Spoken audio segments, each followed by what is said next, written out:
রাহমাতুল লিল আলামিন রোম পারস্যের বিরুদ্ধে যুদ্ধ করবেন। রোম সৈন্য হচ্ছে 1 লাখ আর মুসলমানের সংখ্যা মাত্র 3000। কয় হাজার? মুতার যুদ্ধের ডাক পড়ে গেছে। রোমানরা 1 লক্ষ সৈন্য নিয়ে মুসলমানদের সাথে যুদ্ধ করার জন্য প্রস্তুতি নিচ্ছেন। রাহমাতুল লিল আলামিন ডাক দিলেন, ও সাহাবীরা, মুতার যুদ্ধে যেতে হবে, কে কে তৈয়ার আছো? ময়দানে চলে আসো। আল্লাহর নবীর 3000 সাহাবী নবীজির সামনে বসে পড়লেন আর বায়াত গ্রহণ করছেন যুদ্ধে যাওয়ার জন্য। আপনাদের কাছে আমার প্রশ্ন, 1 লক্ষ সৈন্যের সাথে 3000 সৈন্য কোনদিন যুদ্ধে জিতা সম্ভব? সম্ভব? কাফেররা হচ্ছে 1 লাখ আর মুসলমানের সংখ্যা মাত্র কয় হাজার? ও যুবক, ভালো করে শুনে রাখো, এটাই আমাদের মুসলমানদের ইতিহাস। বদরের প্রান্তরে মুসলমানের সংখ্যা মাত্র 313 জন আর কাফেরদের সংখ্যা 1000। 313 জনে 1000কে মাইরা হোতায়া ফেলাইছে। ঠিক কিনা বলেন? আল্লাহর নবী 1 লক্ষ রোমান সৈন্যের বিরুদ্ধে 3000 সৈন্যকে প্রস্তুত করছেন। আর আল্লাহর নবী নাম ধরে ধরে ডাক দিচ্ছেন, ও আমার পালক পুত্র যায়েদ ইবনে হারেসা, দাঁড়ায় যাও। যায়েদ ইবনে হারেসা দাঁড়ায় গেলেন। আল্লাহর নবী বলে, ও যায়েদ ইবনে হারেসা, তুমি মুতার প্রান্তরে সর্বপ্রথম সেনাপতির দায়িত্ব পালন করবে। আব্দুল্লাহ বিন যায়েদ ইবনে হারেসা দাঁড়ায় বললেন, লাব্বাইক ওয়া সাদাইক ইয়া রাসূলুল্লাহ, আপনার জন্য আমার জান কুরবান হয়ে যাক। আমি মুতার যুদ্ধে মুতার প্রান্তরে সেনাপতির দায়িত্ব পালন করার জন্য তৈয়ার আছি। আল্লাহু আকবার। নবীজি বললেন, ইজলিস, বসো। 2 নম্বরে ডাক দিলেন, আইনা জাফর বিন তালেব, ও জাফর তুমি কোথায়? জাফর বিন দাঁড়ায় গেলেন।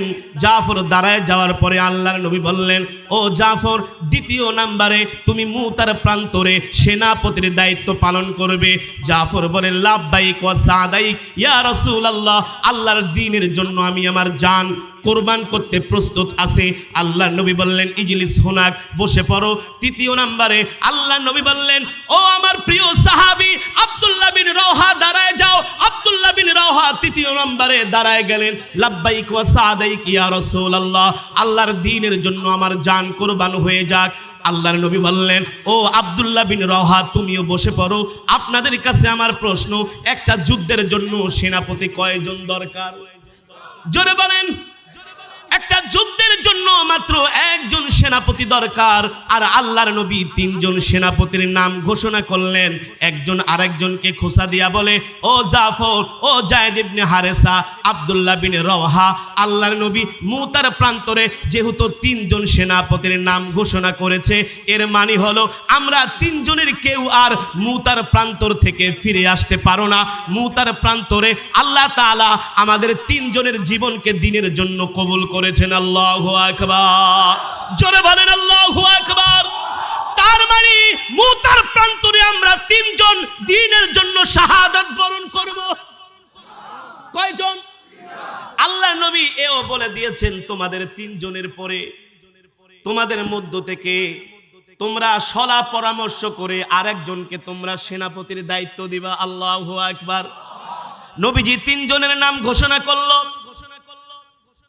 3 জনেই বলতেছেন, ও যায়েদ ইবনে হারেসা, আব্দুল্লাহ বিন রাওহা, জাফর বিন আবি তালেব। রাহমাতুল লিল আলামিন যেহেতু আমাদের 3 জনের নাম ঘোষণা করেছে, এটাই হচ্ছে আমাদের জীবনের শেষ যুদ্ধে যাওয়া। আর কোনোদিন মুতার প্রান্তর থেকে আমরা ঘরে ফিরে আসব না। কারণ আল্লাহর নবীর বরকতি জবান দিয়ে যেহেতু আমাদের নামগুলো ঘোষণা করা হয়েছে, আমাদের রক্ত আল্লাহ তাআলা ইসলামের জন্য কবুল করে নিয়েছেন। খোদার কসম করে বলি, 3 জনের নাম ঘোষণা হয়েছে, একজনও বিচলিত হয় নাই।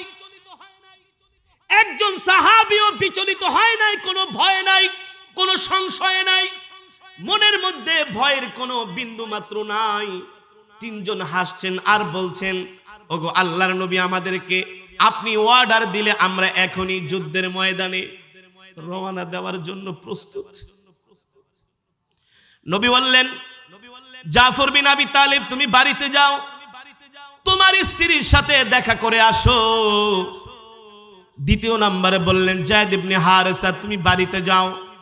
যায়েদ ইবনে হারেসা দাঁড়ায় বলো, গো আল্লাহর নবী, আপনি তো আমার পিতা, আমি তো আপনার পালক পুত্র, আর আমার আম্মা জান আয়েশা তো পাশেই আছে, তার মানে আমার বাড়িতে যাবার দরকার নাই। আমরা হইলে উসিলা তালাশ উসিলা বের করতাম, 10 মিনিটের জন্য হইলে একটু বাহির থেকে ঘুরে আসতাম। যায়েদ ইবনে হারেসা বলে, গো আল্লাহর নবী, আপনি আমার পিতা আর আমার আম্মা জান আয়েশা তো পাশেই আছে, তার মানে আমার আর কোথাও যাওয়ার দরকার নাই। তৃতীয় নম্বরে আল্লাহর নবী বললেন, ও আব্দুল্লাহ বিন রওহা, যাও যাও বাড়িতে যাও, বাড়িতে যেয়ে তুমি তোমার স্ত্রীর সাথে দেখা করে আসো। আল্লাহর নবী নির্দেশ দিলেন, প্রথম জাফর বিন আবি তালেব বাড়িতে চলে গেলেন স্ত্রীর সাথে দেখা করার জন্য। স্ত্রী রান্না বান্না করছেন, স্বামী যুদ্ধে যাবে, স্বামীকে খাওয়াবে, বিদায় দিবে, স্ত্রী প্রস্তুতি নিচ্ছেন। জাফর বিন আবি তালেব ঘরের দরজার সামনে দাঁড়ায় বলে, ও প্রিয়তমা স্ত্রী, তুমি তোমার রান্না বন্ধ করো, রান্না বান্নার প্রয়োজন নাই। শোনো শোনো, এতদিন পর্যন্ত আল্লাহর নবী আমাদেরকে যুদ্ধে পাঠিয়েছেন, একজন মাত্র সেনাপতির নাম ঘোষণা করেছেন, কিন্তু আজকের যুদ্ধে রহমাতুল লিল আলামিন একজন না, দুইজন না, 3 জন সেনাপতির নাম ঘোষণা করেছে। তার মানে হলো আমরা 3 জনের কেউ আর মুতার প্রান্তর থেকে আর ফিরে আসব না। আল্লাহ তাআলা আমাদের রক্তগুলো তার দ্বীনের জন্য কবুল করে নিয়েছেন। আল্লাহু আকবার। স্ত্রী বলে, ওগো প্রিয় স্বামী, কি বললেন আমি তো বুঝলাম না। জাফর বিন আবি তালেব বলে, প্রিয় স্ত্রী, ও আমার প্রিয়তমা, তোমার সাথে আর কোনোদিন আমার দুনিয়াতে দেখা হবে না, এই দেখাই তোমার সাথে আমার শেষ দেখা। কারণ আল্লাহর নবী আমার নাম দ্বিতীয় নম্বরে ঘোষণা করেছে, তৃতীয় আমার ভাই আব্দুল্লাহ বিন রওহা। তার মানে আল্লাহ তাআলা তার দ্বীনের জন্য আমার জীবনটাকে, আমার রূহটাকে কবুল করে নিয়েছেন। আমি আর মুতার প্রান্তর থেকে ফিরে আসব না। ও প্রিয়তমা স্ত্রী, তোমার জন্য আমি আল্লাহ তাআলার জান্নাতে অপেক্ষা করব। আল্লাহু আকবার। তোমার জন্য আমি জান্নাতের সিঁড়িতে অপেক্ষা করব। এই কথা শোনার পরে স্ত্রী গলা কাটা মুরগির মতো ছটফট করে আর বলে, ও প্রিয়তমা স্বামী, তুমি এটা কি বলো? এই বয়সে আমি বিধবা হব, আমার 2টি ছোট বাচ্চা আছে, তাদেরকে কে লালন পালন করবে? জাফর বিন আবি তালেব বলে, ও স্ত্রী, যার দিনকে বিজয়ী করার জন্য যুদ্ধের ময়দানে যাইতেছি, ওই মহান রব্বুল ইজ্জত ওয়াল জালাল আমার সন্তানের দেখাশোনা করবে। আল্লাহু আকবার। জোরে বলেন আল্লাহু আকবার। এবার স্ত্রী গলা কাটা মুরগির মতো ছটফট করে স্বামীকে ছাড়তে চায় না। জাফর বিন আবি তালেব বলে, স্ত্রী বিদায় দাও, বিদায় দাও, আমি তো আল্লাহর দ্বীনের জন্য আমার জীবনটাকে দেওয়ার জন্য আমি ব্যাকুল হয়ে আছি। স্ত্রীর থেকে বিদায় নিয়ে চলে আসলেন। তৃতীয় নম্বরে আব্দুল্লাহ বিন রওহা গেলেন তার স্ত্রীর সাথে দেখা করতে। কেবলমাত্র তিনি আজকেই বিবাহ করেছেন, আজকে, এখনো স্ত্রীর সাথে সাক্ষাৎ হয় নাই। ঘরের দরজার সামনে দাঁড়ায় দরজা নক করলেন। ভিতর থেকে মৃদু কণ্ঠে আওয়াজ আসলো, কে আপনি আমার দরজায় কড়া নাড়ছেন? সাহাবী আব্দুল্লাহ বিন রওহা বলেন, ও প্রিয়তমা স্ত্রী, আমি তোমার স্বামী আব্দুল্লাহ বিন রওহা বলছি। স্ত্রী বলে, ওগো প্রিয় স্বামী, আজকেই কেবলমাত্র আপনি আমাকে বিবাহ করলেন, আমি তো আপনার জন্য অপেক্ষা করছি, আপনি আমার ঘরে প্রবেশ করেন। আব্দুল্লাহ বিন রওহা বলে, না না না, আমি তোমার ঘরে এখন প্রবেশ করতে পারবো না। স্ত্রী বলে, কেন পারবেন না? আব্দুল্লাহ বিন রওহা বলে, ও প্রিয়তমা স্ত্রী, আল্লাহর নবী আমাকে মুতার যুদ্ধের ময়দানে 3য় নম্বরে সেনাপতির নাম ঘোষণা করেছে। তার মানে আমি আর কোনোদিন মুতার প্রান্তর থেকে ফিরে আসবো না, তোমার সাথে এই দুনিয়ার জমিনে আর কোনোদিন আমার দেখাও হবে না। তোমার জন্য আমি জান্নাতের সিঁড়িতে অপেক্ষা করব। আব্দুল্লাহ বিন রওহার স্ত্রী বলে, ওগো প্রিয়তম স্বামী, আপনি তো জানেন আমি হচ্ছি মদিনার একজন সুন্দরী কন্যা, আমি হচ্ছি মদিনার একজন সুন্দরী কন্যা, একটি বারের জন্য হলেও আপনি আমার সাথে দেখা করেন, একটা পলক আমি আপনাকে দেখি। আব্দুল্লাহ বিন রওহা বলে, না না না, আমি যদি এখন তোমার ঘরে ঢুকি, বাসর ঘরে ঢুকে তোমার সাথে যদি আমার কথাবার্তা হয়, তোমার প্রতি আমার ভালোবাসা বেড়ে যাবে, তোমার প্রতি আমার প্রেম নিবেদন হবে। আমি চাই না এই মুহূর্তে আল্লাহ ছাড়া কারো প্রতি আমার ভালোবাসা বেড়ে যাক। আল্লাহু আকবার। ভিতর থেকে স্ত্রী বলেন, খোদার কসম করে বলি, ও প্রিয় স্বামী, আমি আপনাকে ভালোবাসা নিবেদন করব না, ভালোবাসার কোনো কথা বলবো না, আমি শুধু একটি বারের জন্য আপনার চেহারা দেখতে চাই।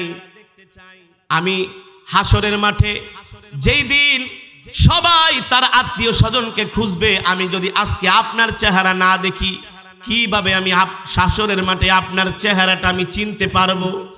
এ কারণে একটা মুহূর্তের জন্য হলেও আপনি আমার সাথে একটু দেখা দেন, যাতে করে আমি আমার প্রিয় স্বামীকে দেখতে পারি। আব্দুল্লাহ বিন রওহা স্ত্রীর সাথে এক পলক দেখা করে, এক সেকেন্ডও দেখা করলেন না, একটু মাত্র দেখা করে জিহাদের ময়দানে চলে আসলেন আর বললেন, ও প্রিয়তমা স্ত্রী, তোমার সাথে আমার আল্লাহর জান্নাতের সিঁড়িতে দেখা হবে। আল্লাহু আকবার। জোরে বলেন আল্লাহু আকবার। কোন বর্ণনায় আসছে আব্দুল্লাহ বিন রওহা তার স্ত্রীর কাছে পর্যন্ত যায় নাই, দূর থেকে একটু জানালা দিয়ে প্রিয়তম স্ত্রী স্বামীর চেহারাটা দেখেছে। তিনজন আল্লাহর নবীর কাছ থেকে বিদায় নিয়ে মুতার প্রান্তরে চলে আসছেন।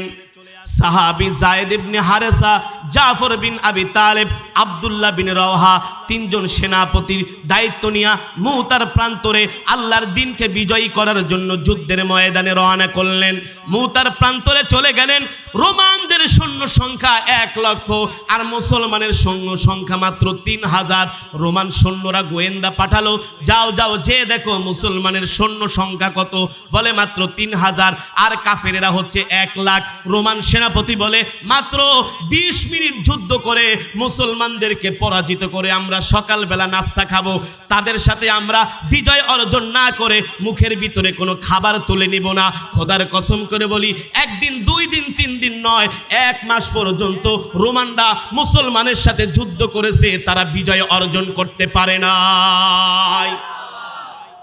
যুদ্ধের ময়দানে যুদ্ধ শুরু হয়ে গেল। যায়েদ বিন হারেসা তরবারি নিয়ে কাফেরদের ভিড়ের মধ্যে চলে গেল। কাফেরদের সাথে লড়াই করছেন, কাফেরদের সাথে সম্মুখ যুদ্ধ। লড়াই করতে করতে শত শত হাজার হাজার কাফেরদেরকে কচুকাটা করলেন। আল্লাহর নবীর পালক পুত্র যায়েদ ইবনে হারেসা তরবারি নিয়ে কাফেরদের ভিড়ের মধ্যে ঢুকে গেলেন। একজন পাপিষ্ঠ কাফের জাহান্নামের কীট একটা তীর নিক্ষেপ করলেন। যায়েদ ইবনে হারেসার পিঠ দিয়ে ঢুকলো, পেট দিয়ে বের হয়ে গেল। আর একজন কাফের এসে যায়েদ ইবনে হারেসার পেটের মধ্যে তরবারি ঢুকায় দিলেন। যায়েদ ইবনে হারেসা মুতার প্রান্তরে লুটিয়ে পড়লো, কালেমার পতাকা ছাড়ে নাই। এই অবস্থায় জাফর বিন আবি তালেব যায় কালেমার পতাকাটাকে এক হাতে ধরলেন, আর এক হাতে তরবারি নিয়ে ঘোড়ার উপরে বসে সামনে অগ্রসর হয় আর কাফেরদেরকে কচুকাটা করে, সামনে অগ্রসর হয় আর কাফেরদের কচুকাটা করে। রোমান সৈন্যরা বলে, আরে জাফর বিন আবি তালেব যেভাবে করে কাফেরদেরকে মারতেছে, মনে হয় দুনিয়ার কোনো মানুষ না, পাখির মতো উড়ে উড়ে কাফেরদেরকে হত্যা করছেন। আল্লাহু আকবার। জোরে বলেন আল্লাহু আকবার। কাফেররা দেখলেন এই অবস্থায় যদি জাফর বিন আবি তালেবকে থামানো না যায়, ওই দিনই রোমানদের অবস্থা খারাপ হয়ে যাবে। একজন কাফের যায় পিছন দিক থেকে জাফর বিন আবি তালেবের ডান হাতে একটা কোপ মারলেন, ডান হাতটা বাহু থেকে আলাদা হয়ে গেল। জাফর বিন আবি তালেব কালেমার পতাকা ছাড়েন নাই, দাঁত দিয়ে কামড় দিয়ে ধরে বাম হাত দিয়ে তরবারি চালাচ্ছেন, কাফেরদের কচুকাটা করছেন। আর একজন কাফের যায় বাম হাতে একটা কোপ মারলেন, জাফর বিন আবি তালেবের বাহু থেকে বাম হাতটাও মাটিতে পড়ে গেল। এখন আর শরীরের মধ্যে কোনো হাত নাই, ডান হাতও নাই, বাম হাতও নাই। জাফর বিন আবি তালেব কালেমার পতাকা ছাড়ে নাই, দাঁত দিয়ে কামড় দিয়ে রেখেছেন। দাঁত দিয়ে কামড় দিয়ে জাফর বিন আবি তালেব সামনের দিকে আগায় যাচ্ছেন। আরেকজন কাফের এসে জাফর বিন আবি তালেবের ডান পায়ে একটা কোপ মারলো, ডান পা কেটে গেল। জাফর বিন আবি তালেব দুই হাত নাই আর ডান পা নাই, এক পায়ের উপর দাঁড়ায় আছে। কালেমার পতাকা ছাড়েন নাই, কালেমার পতাকা জমিনে পড়তে দেয় নাই, মাটিতে পড়তে দেয় নাই, কালেমার পতাকাকে উঁচু করে ধরে রাখছেন। আরেকজন কাফের এসে জাফর বিন আবি তালেবের বাম পাও কেটে ফেললেন।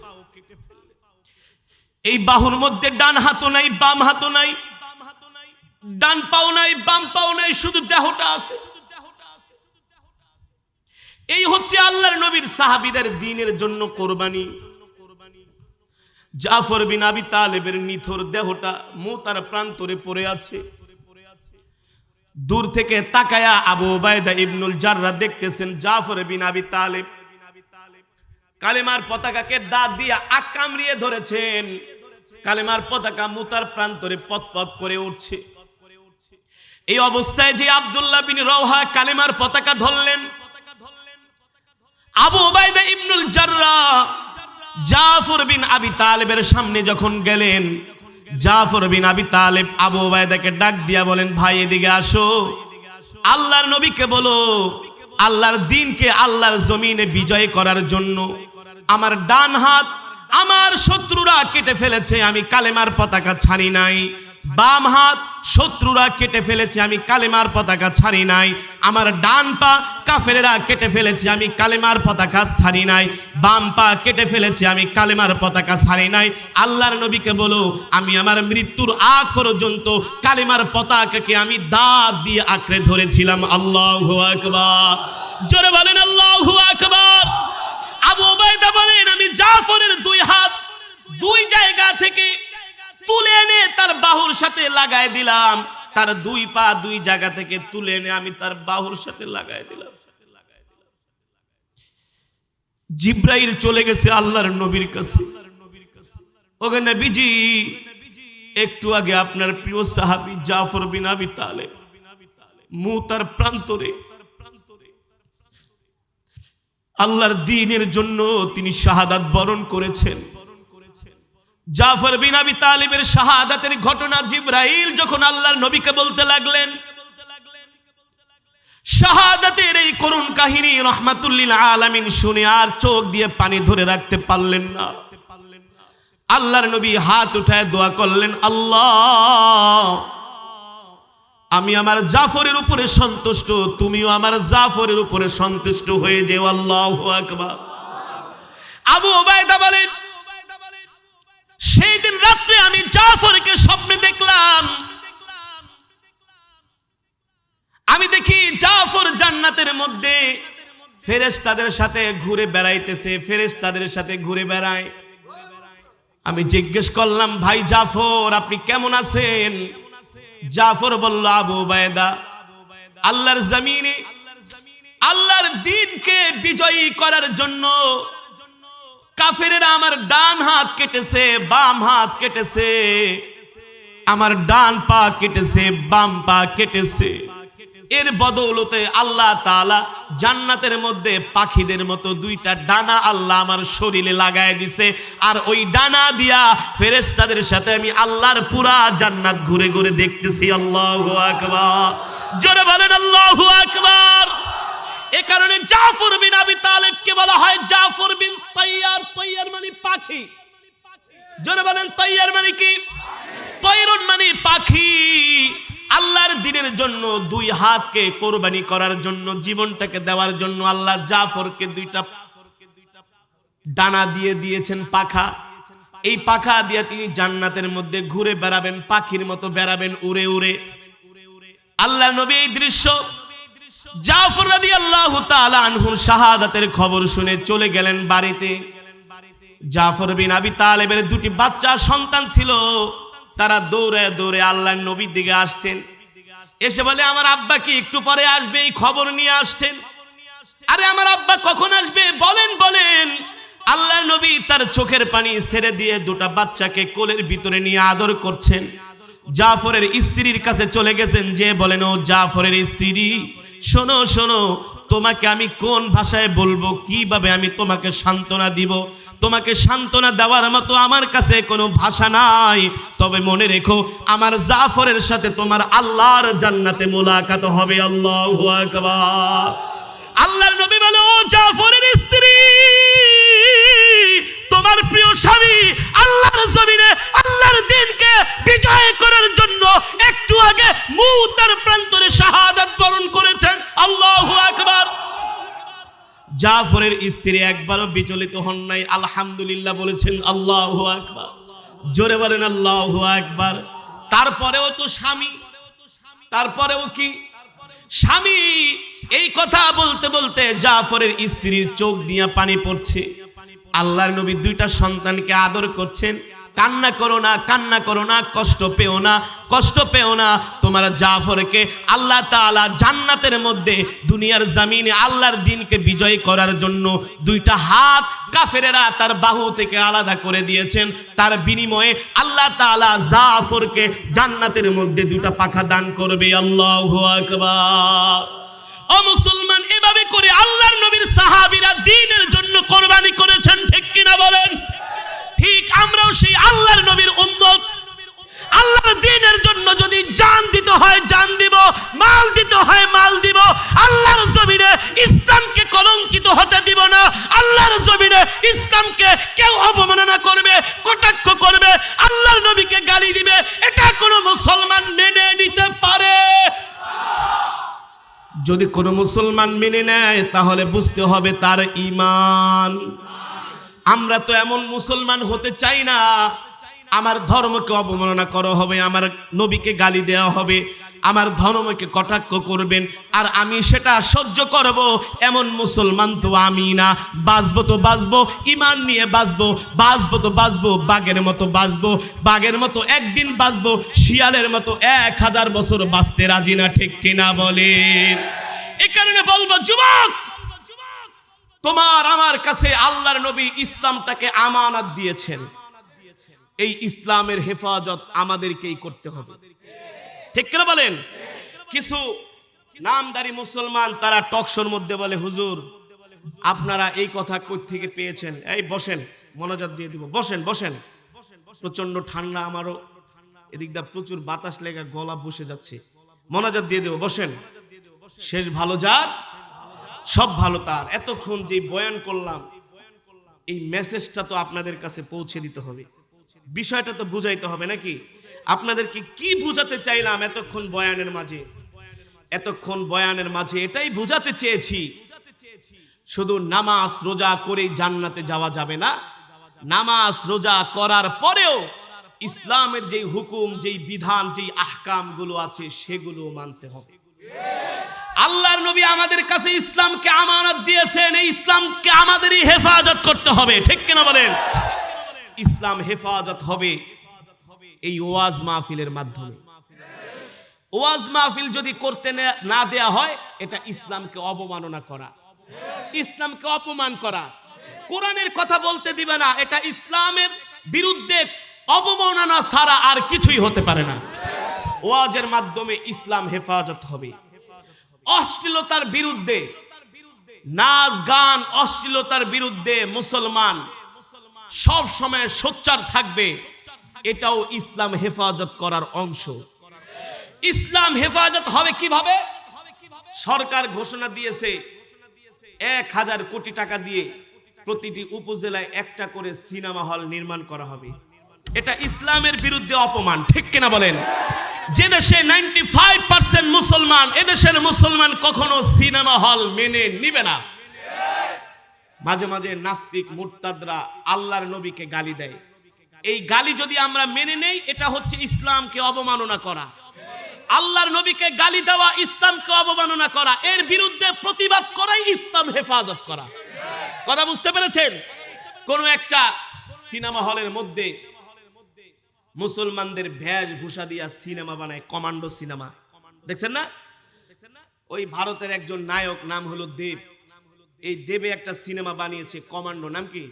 দেখবেন একটা পতাকা লেখা লা ইলাহা ইল্লাল্লাহু মুহাম্মাদুর রাসূলুল্লাহ সাল্লাল্লাহু আলাইহি ওয়াসাল্লাম, একটা পতাকা টানানো, পিছন থেকে দুইটা লোক দাড়ি টুপিওয়ালা একে 47 গুলি করতেছে। কি করতেছে? তার মানে তারা বুঝাতে চাচ্ছে যারা দাড়ি টুপিওয়ালা, পাঞ্জাবিওয়ালা, যারা মৌলবী, যারা আলেম, তারা লা ইলাহা ইল্লাল্লাহ নাম দিয়া এই দুনিয়াতে ফিতনা সৃষ্টি করে। এটাও ইসলামের বিরুদ্ধে অবমাননা। এর বিরুদ্ধে প্রতিবাদ করা ইসলামকে হেফাজত করা। ঠিক কিনা বলেন? কিছু কিছু মানুষ আমাদেরকে ধোকা দিয়া বোকা বানায়, বলে হুজুর ইসলাম হেফাজত করার দায়িত্ব কে দিয়েছে? ইসলাম তো আল্লাহ হেফাজত করবে। আল্লাহ ইসলাম হেফাজত করবে না, ইসলাম হেফাজত করবে মুসলমানেরা। যদি আল্লাহ ইসলাম হেফাজত করত তাহলে আল্লাহর নবীর 63 বছর জিন্দেগিতে 27 বার যুদ্ধে অংশগ্রহণ করার কোনো দরকার ছিল না। ছিল? প্রত্যেকটা খলিফা আল্লাহর দ্বীনের জন্য যুদ্ধের ময়দানে কাফেরদের বিরুদ্ধে লড়াই করেছেন। আল্লাহর নবীকে গালি দিয়েছে কাফেরেরা, বেঈমানেরা। সিদ্দিকে আকবর যায় মায়ের শুরু করছেন। কেন? আল্লাহর নবীকে, ইসলামকে গালি দিবে, অবমাননা করবে। তুমি যদি সহ্য করো, এটা ইসলামকে অবমাননা করা, আর প্রতিবাদ করাই হলো ইসলামের হেফাজত করা। তার মানে প্রত্যেকটা যুবক হবে ইসলামের সৈনিক।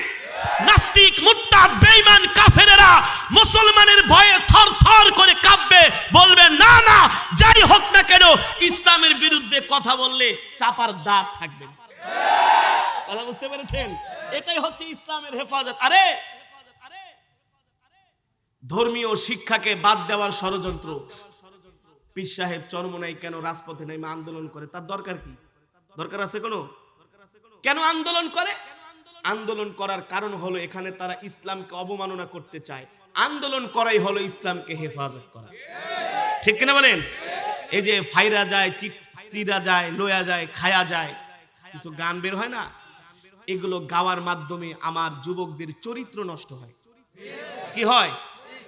এই অশ্লীলতার বিরুদ্ধে স্লোগান দেওয়া, আন্দোলন করা, এটা ইসলাম হেফাজত। কথা বুঝতে পেরেছেন? এগুলো কারা করবে? এগুলো তো আমাদেরই করতে হবে।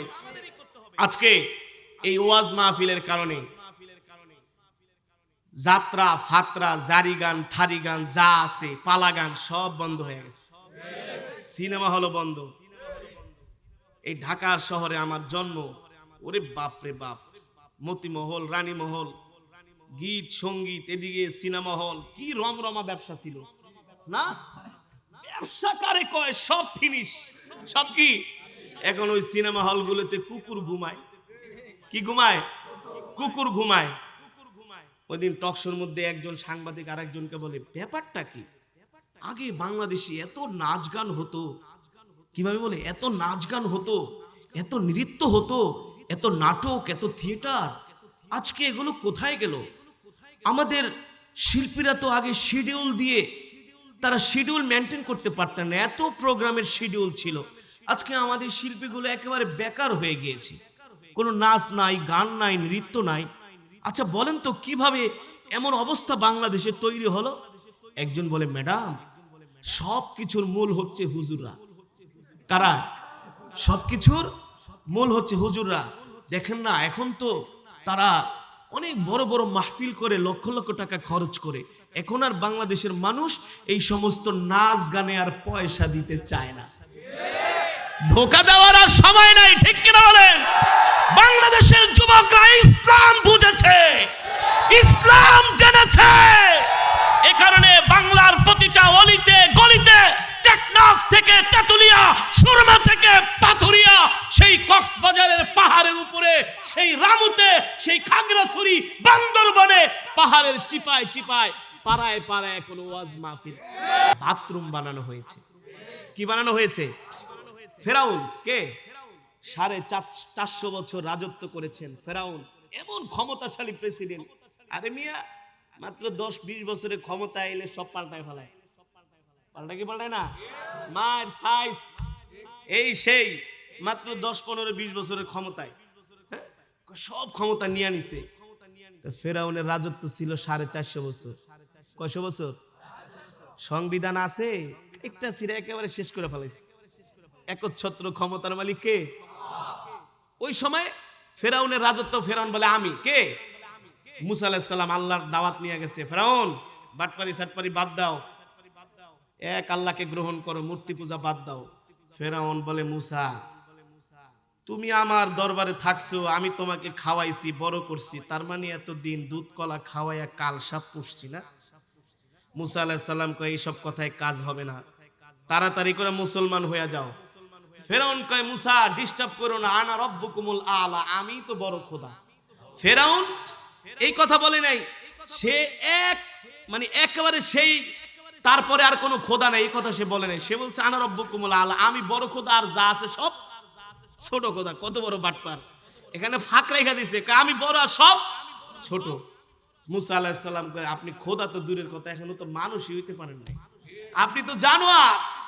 উলাইকা কাল আনআমি বাল হুম আদাল, যে আল্লাহর দেওয়া রিজিক খায় আল্লাহর বিরুদ্ধে কথা বলে, তার মতো কাল্পিক জানোয়ার চতুষ্পদ জন্তু হতে পারে না। বলছেন কে? ধরে বলেন কে? উলাইকা কাল আনআমি বাল হুম আদাল। 450 বছর ছিল ফেরাউনের রাজত্বের বয়স, কিছু আছে? সব শেষ করে ফেলাইছে, মাইরা কাইটা আইন কইরা 144 জারি কইরা। পয়গম্বর মুসা ছিলেন একা, কয়জন? তাও মুসা স্পষ্ট করে কথা বলতে, মুখ ছিল তোতলা, রাগ ছিল বেশি। এ কারণে আল্লাহ যখন ফেরাউনের দরবারে মুসারে পাঠায়, মুসা নরম ভাষায় ফেরাউনের কথা বললো, আবার থাপ্পড় ঠাপ্পড় মাইরো না, কারণ থাপ্পড় মারছে তো আগেই, থাপ্পড় মারছে তো 3 মাস বয়সে ফেরাউনে, তাও কি বাম হাত দিয়া, কি দিয়া? বাম হাত দিয়া। থাক, নরম ভাষায় কথা বলো। ফেরাউনের এত ক্ষমতা, এত বড় প্রেসিডেন্ট, এত বড় বাদশাহ, ফেরাউনের অস্তিত্ব আছে? আছে? আছে? ফিনিশ। আল্লাহ ফেরাউনের লোহিত সাগরে ডুবায়া ডুবায়া পানি খাওয়ায় মারছে। ফালিয়াউমা নুনাজ্জিকা বিবাদানিকা লিতাকুনা লিমান খালফাকা আয়া। ও যুবক, বানায় গল্প বলছি, বানায় গল্প। আল্লাহর কোরআন খুলে দেখেন, সূরা হুদের মধ্যে, সূরা ইউনূসের মধ্যে 11 পারার 18 পৃষ্ঠা আল্লাহ বলছে, এ ফেরাউন, বহুত জ্বালাইছস, তোর সময় শেষ। ফেরাউন বলে, ক্বালা আমানতু আন্নাহু লা ইলাহা ইল্লাল্লাযী আমানাত বিহি বানু ইসরাঈল। ফেরাউন বলে, এই আমি তো মুসার আল্লাহর প্রতি ঈমান আনছি, আমি মুসলমান হয়ে গেছি। আল্লাহ কয় না, বহুত জ্বালাইছস, তোর সময় শেষ, তোর সময়। আল্লাহ ফেরাউন রে লোহিত সাগরে ডুবায়া ডুবায়া পানি খাওয়ায় তারপরে মারছে। মারছে না?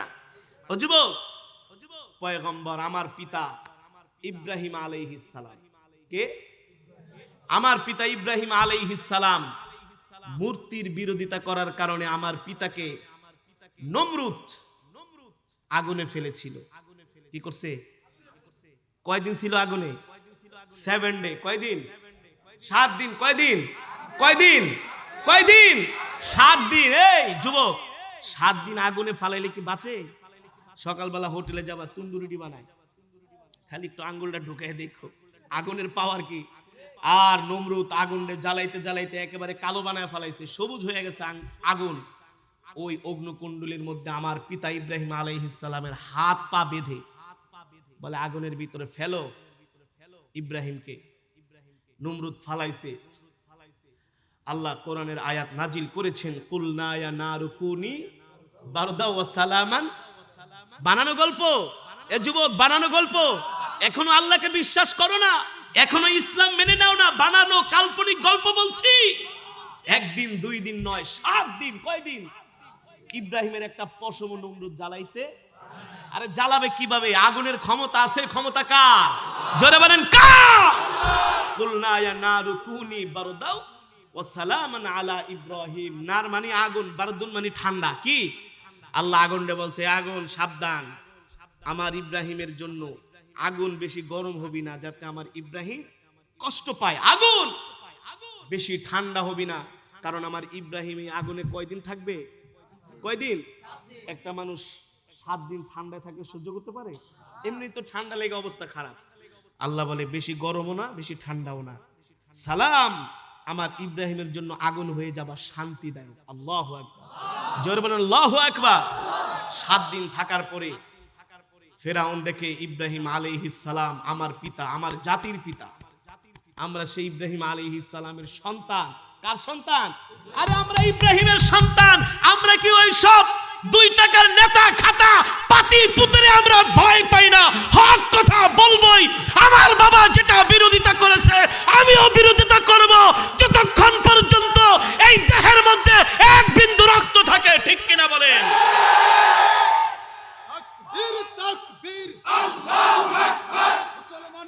শত্রুরা হুঁশিয়ার সাবধান, ইসলামের শত্রুরা হুঁশিয়ার সাবধান, নারায়ে তাকবীর, আল্লাহু আকবার। বাতিলের শক্তি কিছু সময়ের জন্য মনে হয় অনেক শক্তিশালী, একেবারে ফাটায় ফুটায় ফালিবা, আসলে গোড়ার ডিম কিছুই না, কিছুই না। ইব্রাহিম আলাইহিস সালাম 7 দিন পর্যন্ত অগ্নিকুণ্ড থেকে যখন মুক্তি পেলেন, জিজ্ঞেস করা হলো, ইব্রাহিম আপনি বলেন তো কোন সময় সবচেয়ে বেশি শান্তি পেয়েছিলেন? বলে যে 7 দিন আমি আগুনের মধ্যে ছিলাম। আর আস্তে কোন সুবহানাল্লাহ, যে 7 দিন আমি আগুনের মধ্যে ছিলাম। ও যুবক, বানানো গল্প, বানানো গল্প। খোদার কসম করে বলি, বিশ্বাস না করলে তোমার ঈমান থাকবে। তার মানে আল্লাহ যেটা নিষেধ করেছেন, কারো বাবার ক্ষমতা নাই সেটাকে জায়েজ করা, কারো ক্ষমতা নাই, ঠিক কিনা বলেন? রক্তের বন্যা বয়ে যাবে, কখনো ঈমানদার হক কথা থেকে এক চুল পরিমাণ দূরে সরে আসবে না। এটার নাম ঈমান। এটার নাম কি? এর মাধ্যমে ইসলাম হেফাজত হবে। এ কারণে নাস্তিকরা আমাদেরকে, হুজুর ইসলাম হেফাজত করতে আপনাদেরকে কে বলছে? আরে ইসলাম হেফাজত করার এজেন্ডা আল্লাহর নবী আমাদেরকে দিয়েছেন, এটা আমাদের এজেন্ডা। এটা বাস্তবায়ন না করলে আমাদের পাছার উপরে মাইর পড়বে, মাইর, ঠিক কিনা বলেন? তার মানে যুবক, যতদিন বাঁচবো ইসলাম নিয়ে বাঁচবো, যতদিন বাঁচবো আল্লাহর জমিনে আল্লাহর দ্বীনকে বিজয়ী করার মেহনত ফিকির এই মাথার মধ্যে থাকতে হবে, এই মাথার মধ্যে থাকতে হবে। আল্লাহর জমিনে কিভাবে ইসলাম মানুষের ধারে ধারে ঘরে ঘরে পৌঁছে দেয়া যায়, এই ফিকির থাকতে হবে। শুধু টাকা কামাই করবা আর খাবা আর ঘুরবা।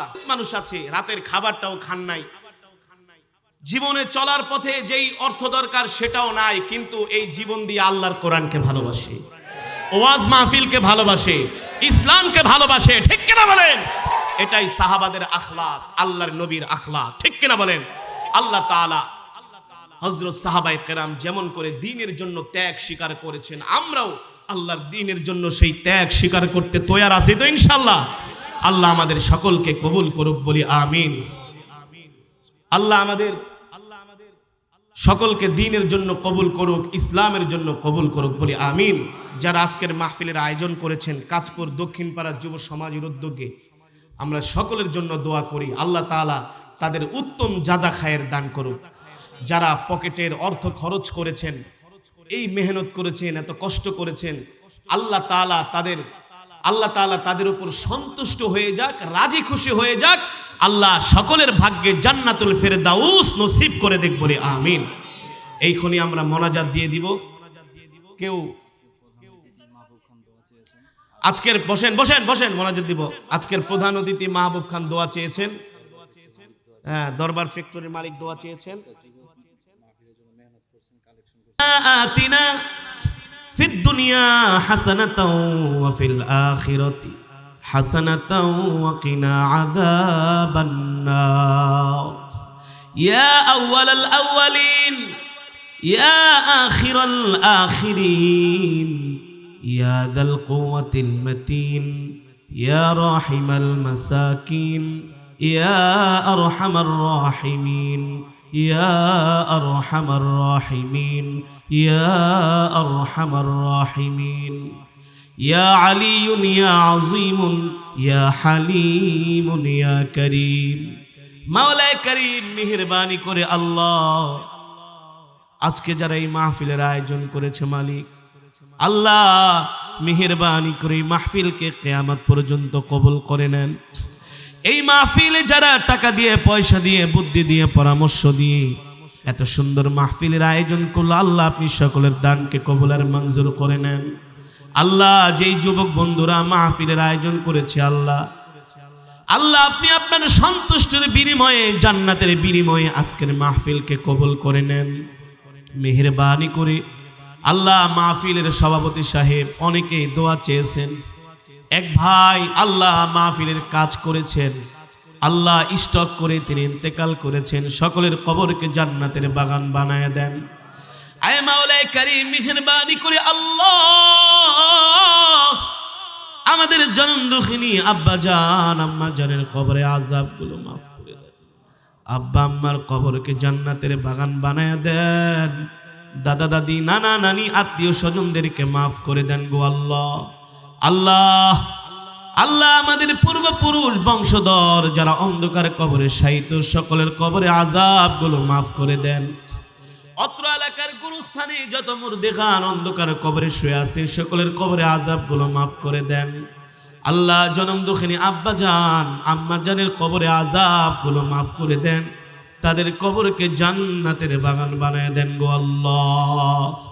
ও মাওলায়ে কারীম, আল্লাহ আপনার যে পেয়ারা বান্দারা প্রচন্ড ঠান্ডার মধ্যে বসে বসে কোরআনের তেলাওয়াত কোরআনের বয়ান শুনলো, আল্লাহ আল্লাহ আল্লাহর নবীর সাহাবীরা যেভাবে করে দ্বীনের জন্য জান দিয়েছেন, মাল দিয়েছেন, আজকের বয়ান থেকে আমরা শিক্ষা গ্রহণ করলাম। আল্লাহ আমরা ওয়াদা করলাম আপনার দ্বীনের জন্য আমরা আমাদের জান মালকে বিলায় দিব গো আল্লাহ। আল্লাহ আপনি আমাদেরকে কবুল করে নেন। আল্লাহ ইসলামের জন্য দ্বীনের খেদমতের জন্য কবুল করে নেন। আল্লাহ আপনার যে পেয়ারা বান্দারা আপনার বন্ধুর সুন্নতকে জিন্দা করার জন্য দাঁড়িয়েছি আল্লাহ, আল্লাহ যারা ওয়াদা করেছে নবীর সুন্নতকে জিন্দা করবে আপনি তাদেরকে কবুল করে নেন। আল্লাহ সকলের অন্তরের মধ্যে নবীজির মুহাব্বত পয়দা করে দেন, আপনার ভয় পয়দা করে দেন গো আল্লাহ। এই মাহফিলকে উসিলা করে অত্র এলাকার প্রতিটা ঘরের মধ্যে আল্লাহ কোরআনের নূর হেদায়েতের নূর পয়দা করে দেন।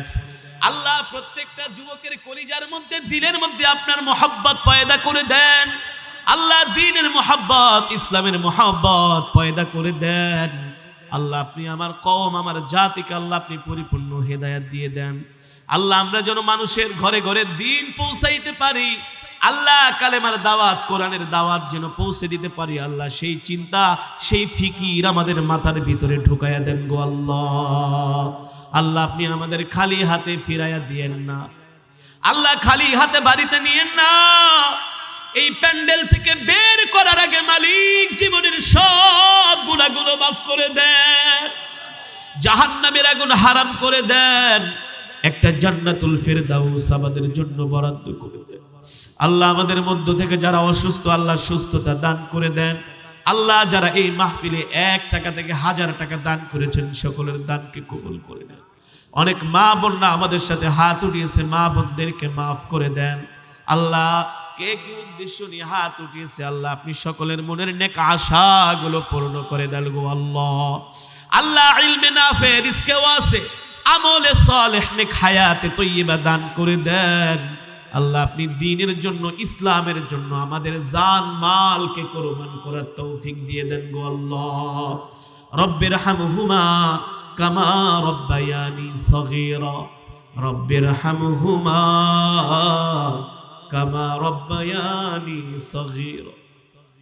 মাওলা রে, এই পৃথিবী ছেড়ে আমাদের একদিন চলে যেতে হবে, কেউ থাকতে পারে না, আমরাও থাকতে পারবো না গো আল্লাহ। জানি না কোন দিন কোন সময় আজরাইল এসে পাকড়াও করে, আল্লাহ কোন দিন মৃত্যুর ঘন্টা বেজে যায়। আল্লাহ মসজিদের মিনার থেকে আমার নামে ঘোষণা হবে, আল্লাহ একটু গরম একটু ঠান্ডা একটা মশার কামড় সইতে পারি না। কবর এমন এক ঘর, আজকে মরে গেলে সকালের মধ্যে কবরে থুই আসবে আল্লাহ। কবর এমন এক ঘর যেখানে নাই কোনো বাতি নাই কোনো সাথী। ওই কবরে একা একা কেমনে থাকবো মালিক?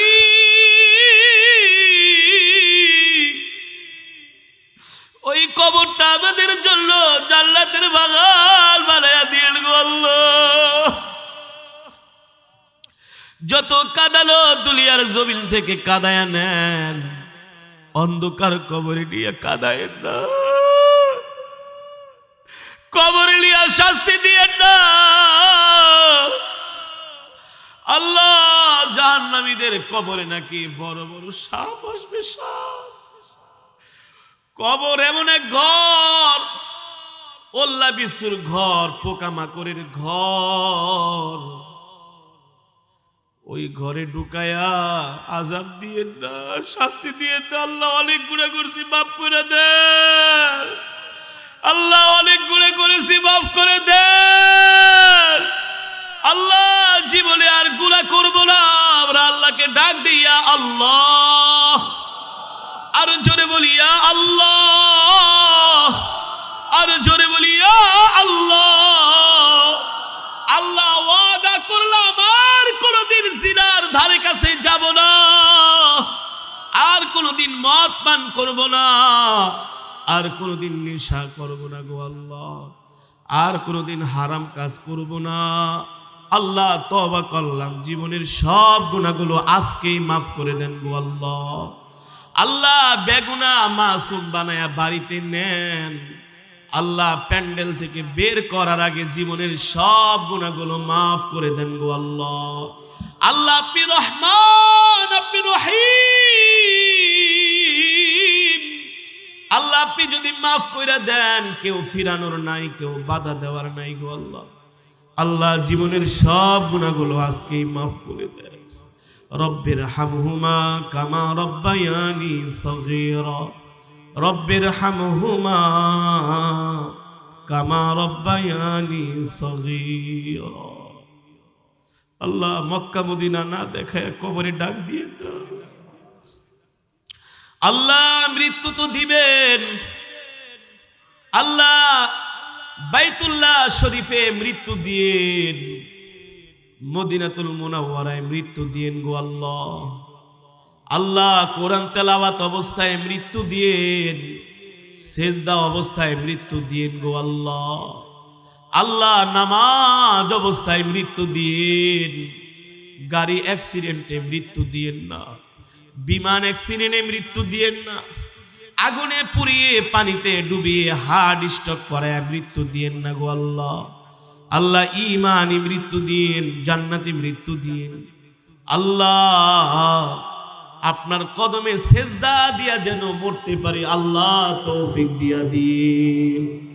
বিতুরি সুবহানা রাব্বিকা রাব্বিল ইজ্জাতি আম্মা ইয়াসিফুন ওয়া সালামুন আলাল মুরসালিন ওয়ালহামদুলিল্লাহি রাব্বিল আলামিন।